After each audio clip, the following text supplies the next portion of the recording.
lined up decently. Got the fenders basically all lined up. I even got the door back here lined up a little better. It actually opens and shuts a lot better than it used to. These doors have you always had to slam them. So look at those body lines. It's just a little manipulation. But look how sweet that body lines are going to be. So there's a little spot right here where the metal cracked. So I'm just going to weld that little spot. So I got my welder right here.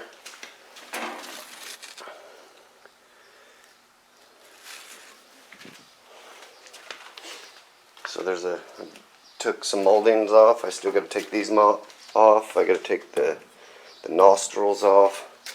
I got to take the side markers. I'm taking the bumpers. But see how smooth this side looks too?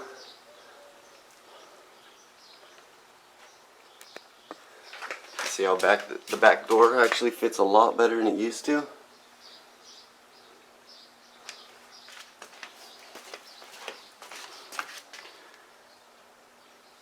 So, and I got some pictures that I wanted to show you that I have of this car back a long time ago. That's the same car right here. See that picture right there? So that's this car.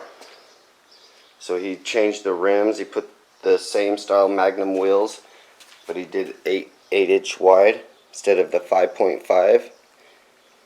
He had a stupid little hitch back here. You can see that was ridiculous. But he used to tow his pigeons in the 80s around. So there's that picture, and then here's this picture. As you can tell, this car has never been wrecked. And you really can't see the sticker but right here, it's very rare. You don't see a lot of them. They say 383 Magnum.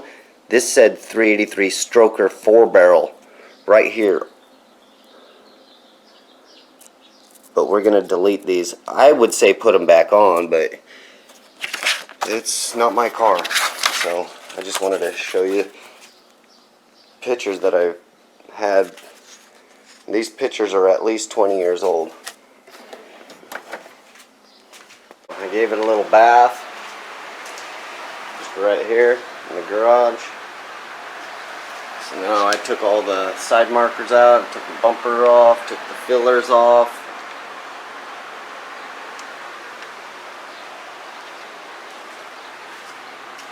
This molding peels back, so I'm just going to use some of that tape, and I could actually shove it downward so it's actually below.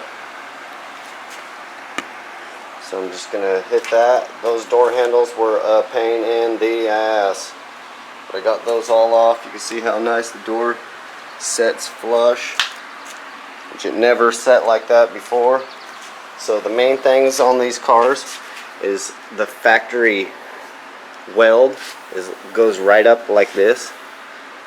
So there's a little line from the factory. So we're going to make that disappear.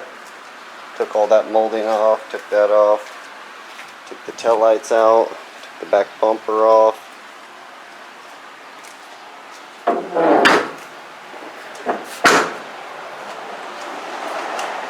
So everything lines up good. The body lines are about the same all the way around, which I did this a while back when I did the deck filler. So just doing an update real quick, show you how everything looks after I washed it. So that was I don't know what the hell is going on with my camera, but that's some Dupla color.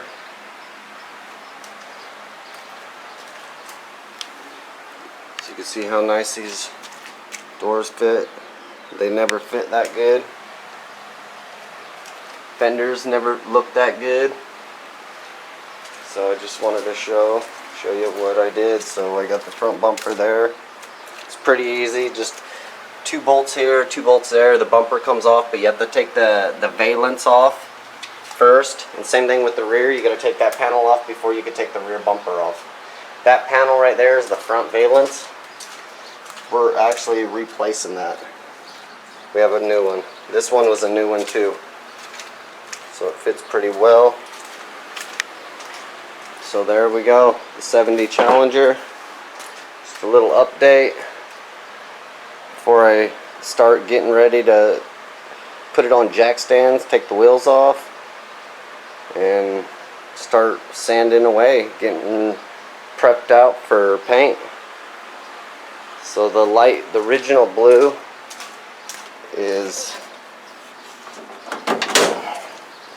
basically like this color blue.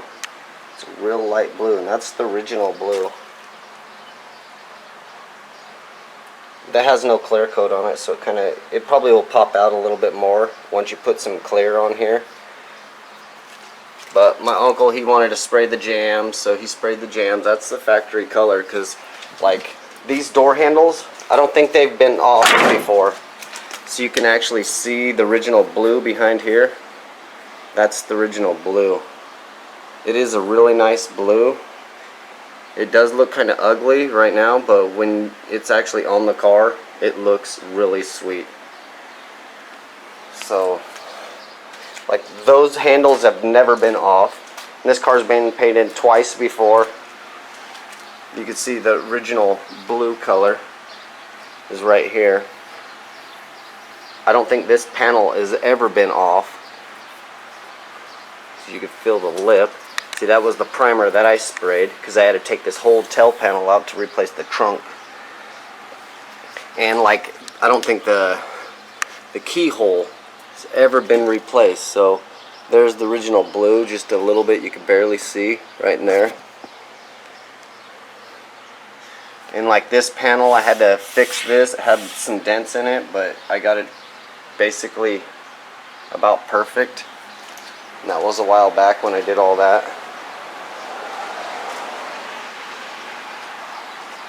So, and I replaced these a couple years ago, which I'll post some pictures with the build on this. But these doors have never fit that good before. So there's the update. Just wanted to show you. If you need any help trying to take the door handles out on your 70 Challenger, I can help you. You have to roll the window up, you have to take a couple rods out, take the bolt out, then roll the window down, and then you got to go through the inside here, and then you could take your other rod out.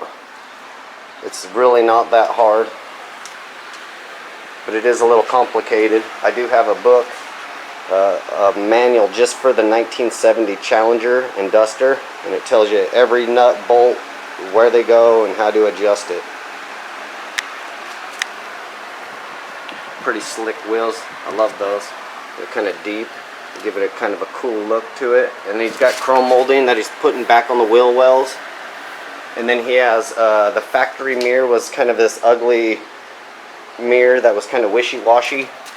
So he's got these other new mirrors that he's installing. This is a remote style mirror. His other mirror was not a remote style. So basically this is the mirror. He's going to put dual mirrors. Pretty slick looking mirrors. But those are like OEM for like the Cudas or the RTs. The original one he had was just a piece of crap chrome one. I'll show you real quick, the original. And I don't even have to replace this. This actually bolts perfect on there. Like OEM replacement basically. So I took all the door panels off. And then here's the original mirror. It's just a thin, and every time you shut the door, it would just, you know, it would just tweak. Every time you shut it, they would move because it's just wore out. He said even when he bought this car brand new, it'd do the same thing. Oh, look at this, 1971 silver dollar. Nice. Not mine. So. Door panel in there. There we go. And then another thing too is like on these seats, like like the had like on this one over here, it's got this little metal black mechanism. This side actually never had it. He bought it and he was trying to screw it in there, and I guess he couldn't get it, so he said, "Ah, screw it." But this side never had it. He said from original. So if you look at the seat, it kind of lays back farther than the other one, but I'm gonna get that put on there so it sits nice. Alright, I just mounted this panel. I didn't even adjust anything. That sucker fit sweet. Look how nice that fits. That's from Classic Industries Valence Panel. There's a little dent right there I gotta fix, but I mean it fits flush. I mean look at that. Killer. So the screw holes are pretty close. This one's spot on. That one down here is basically spot on. These ones just need to be adjusted a little bit. I just got some clamps on the inside just holding it. That thing fits super nice. So Valence Panel, I got it from Classic Industries, and it fits good. That's exactly the same brand of the trunk floor and the panel that fit in between the back window. So there it is, the Valence. So there's a little dent right there. I'm going to fix that, and other than that, fits good. Sweet. Alright. Once I probably fix this, then probably all those other holes will line right up. Alright. Later.